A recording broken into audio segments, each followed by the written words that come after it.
माँ बहुत बदल गई। रचना गहरी सोच में डूबी हुई थी। माँ के व्यवहार में आया परिवर्तन उसकी समझ से बाहर था। रचना कॉलेज के प्रथम वर्ष की विज्ञान की छात्रा थी। वह अपनी माँ से बहुत प्यार करती थी। श्रुति भी अपनी बेटी रचना पर जान छिड़कती थी। परंतु रचना श्रुति में पिछले कुछ समय से अजीब सा बदलाव महसूस कर रही थी। पहले माँ हर बात उसे प्यार से समझाती थी। उनके हर काम में स्नेह व आत्मीयता झलकती थी। रचना को याद है, जब वह स्कूल से लौटकर आती तो माँ उसे गले से लगा लेती थी और मिनटों में उसका मनपसंद खाना टेबल पर रख देती थी। उससे अगर कुछ गलती हो जाती तो उसे डांटने की बजाय समझाती थी। कितनी अच्छी थी माँ, उसकी हर बात को रुचि लेकर सुनती। लेकिन अब उन्हें न जाने क्या हो गया है। अब वे अपने आप में ही डूबी रहती हैं। रचना जब कॉलेज से आती है तो या तो किसी पत्रिका में डूबी होती है या फिर कहीं जाने के लिए श्रृंगार कर रही होती। इन सब बातों को लेकर साहिल और उसमें कभी कभी नोकझोंक भी होने लगी। इस बीच तुम्हारा जन्म हुआ और श्रुति को ऐसा लगने लगा जैसे उसकी सुंदरता कम हो गई है। वह कुछ मोटी हो गई थी, इसलिए हमेशा ये सोचती कि काश तुम पैदा ही न होती। परंतु धीरे धीरे तुम्हारे प्रति उसका मातृत्व जाग उठा और वह तुम में व्यस्त हो गई। कुछ समय बाद जब तुम्हारा भाई हुआ तो वह और भी निराश हो गई। सब तरफ से मिलने वाली प्रशंसा अब बहुत कम हो गई। राजू के जन्म के बाद वह कुछ बेडौल हो गई। वजन भी बढ़ गया। आलस की वजह से उसने व्यायाम की ओर भी ध्यान नहीं दिया और दिन प्रतिदिन और मोटी होती गई। इधर तुम्हारे पापा व्यवसाय में अधिक व्यस्त हो गए, अतः उनका ध्यान भी घर की ओर पहले की अपेक्षा कम हो गया। अब उसे ऐसे वाक्य सुनने को मिलते, श्रुति तुम कितनी मोटी हो गई हो, पहले कितनी अच्छी लगती थी। उससे श्रुति और अधिक निराश रहने लगी। जब उसके बालों में सफ़ेदी झलकने लगी तो उसे डिप्रेशन रहने लगा। उसने बालों को डाई करना शुरू कर दिया। चेहरे पर भी वह अधिक श्रृंगार करने लगी। इधर तुम जवान हो गई, तुम सुंदर भी हो। ऐसे में जो भी श्रुति से मिलता यही कहता, तुम्हारी बेटी तो बहुत सुंदर है, तुम भी कभी ऐसी हुआ करती थी। वह तुमसे ईर्ष्या करती हो। ऐसी बात नहीं है, पर वह अपने बारे में दूसरों की राय जानकर कुटित हो जाती है। इसीलिए उसका व्यवहार तुम्हारे प्रति बदलने लगा। बात बात पर तुम पर गुस्सा उतरने लगा। उम्र बढ़ने के साथ साथ उसमें जो परिवर्तन आ रहे थे वह उनसे सामंजस्य नहीं बिठा पाई। उम्र बढ़ने के साथ साथ इंसान के पहनावे में, बोलने चालने में, हर बात में बड़प्पन आ जाना चाहिए, सादगी आ जानी चाहिए। बड़ी उम्र में ये सारी बातें ज़्यादा आकर्षित करती हैं। ये बात वह नहीं समझ पाई। नीलेश हमारा सहपाठी था। वह कभी श्रुति पर जान छिड़का करता था। उसकी सुंदरता का बखान करते न थकता था। जब उसने भी ऐसा कहा तो श्रुति बिल्कुल निराश हो गई। रचना के लिए ये सारी बातें नई थीं, परंतु वह समझदार थी, अतः सब कुछ समझ गई। निशा ने रचना के सिर पर स्नेह से हाथ रखकर कहा, तुम चिंता मत करो रचना, मैं उन्हें समझाने की कोशिश करूंगी। दूसरे दिन निशा श्रुति से मिलने उसके घर गई और लंच के बहाने उसे अपने घर ले आई। दोनों ने मिलकर पहले खाना खाया, फिर धीरे से निशा ने बात छेड़ दी, श्रुति तेरी तबीयत ठीक नहीं है।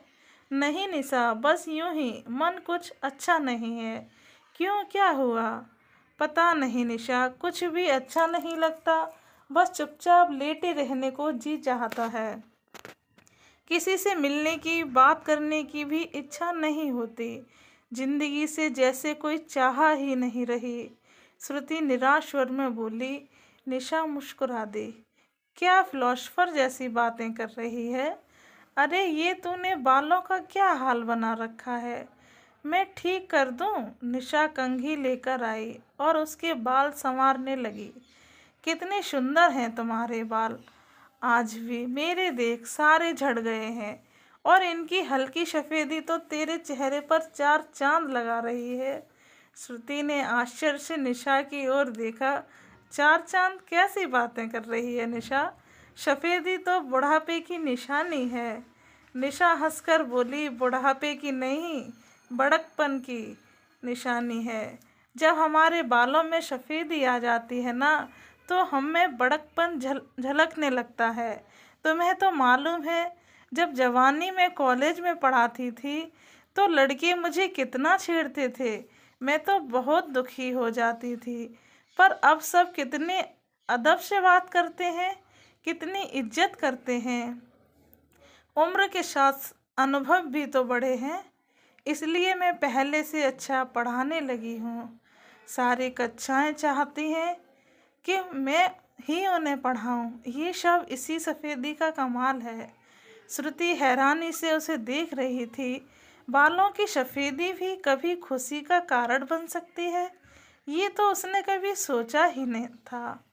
निशा आगे बोली। और श्रुति, जब हमारी नई नई शादी हुई थी तो अक्सर किसी न किसी बात को लेकर हमारी अनबन हो जाया करती थी। मैं कभी खुश नहीं रहती थी, हमेशा तनाव में रहती थी। धीरे धीरे बढ़ती उम्र ने वक्त के साथ साथ सब सिखा दिया। अब तो मैं इन्हें और ये मुझे इतना समझने लगे हैं कि एक दूसरे के मुंह से बात निकलने से पहले ही हम दोनों समझ जाते हैं कि अगला क्या कहने वाला था। ये सब भी इसी सफ़ेदी का कमाल है, समझी? कहकर निशा फिर से हंसने लगी।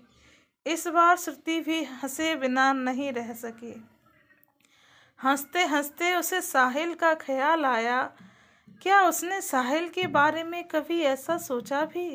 अपने अनुभवों को अपने दाम्पत्य जीवन का पहिया बनाया? नहीं, वह तो स्वयं में ही खोई रही, और साहिल से दूर उसे निशा की बातें बहुत अच्छी लग रही थी। वह मुस्कुराकर बोली। और सुनाओ इस सफ़ेदी के कमाल। और सुनाओ, मेरे बच्चे हैं ना, लावण्य और हिमांशु।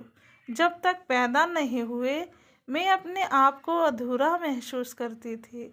तुम तो जानती हो, जन्म के समय लावण्या को कितनी मुश्किल से बचाया गया था। दोनों बच्चों के आने के बाद मेरा जीवन खुशियों से भर गया। मुझे माँ का गौरव मिला। लावण्या अब 16 साल की है।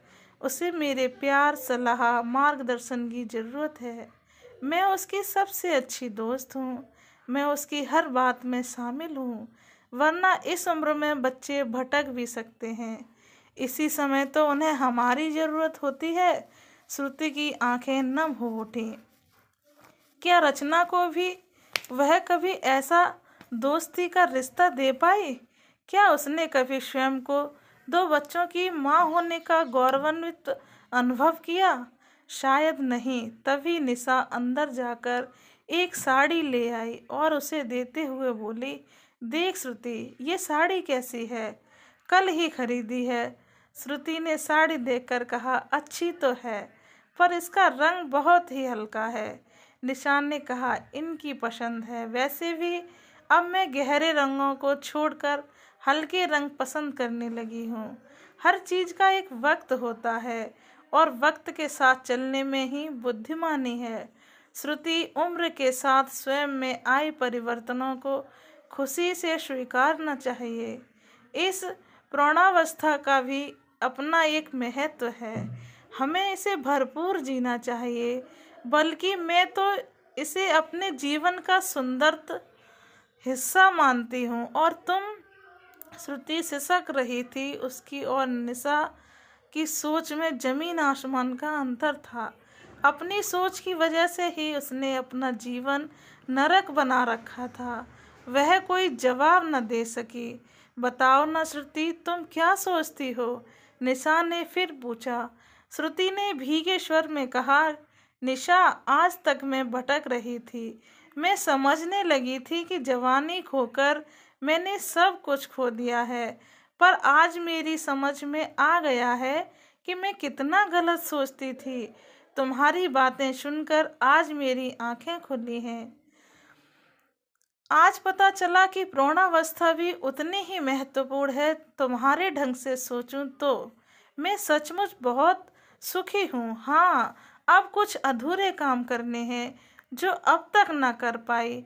पति और बच्चों को जो अपनापन देना चाहिए था वही नहीं दे पाई, पर अब ऐसा नहीं होगा। श्रुति की आंखों में पश्चाताप के आंसू थे तो निशा की आंखों में खुशी थी कि वो अपनी प्यारी सहेली को सही राह पर लाने में सफल हो गई थी। कहानी कैसी लगी कमेंट करके ज़रूर बताएं। ऐसे ही वीडियो देखने के लिए चैनल को सब्सक्राइब करें।